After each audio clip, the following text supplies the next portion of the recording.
Hello guys, in this video I'm going to show you how to select the language on the Clash Royale application.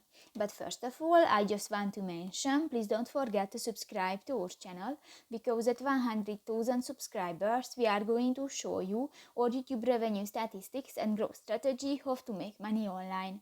So let's jump into it. First of all, open the application on your device.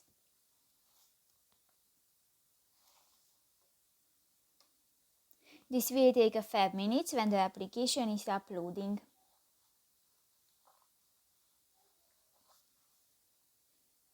Click to the three lines at the upper right corner of the screen and go to the settings section.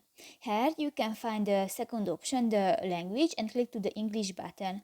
And here you can find different language, Korean, Chinese, Deutsch, Italiano and more, and just select one and click that. And done. So that's pretty much it for this video guys. See you in the next one. Bye bye.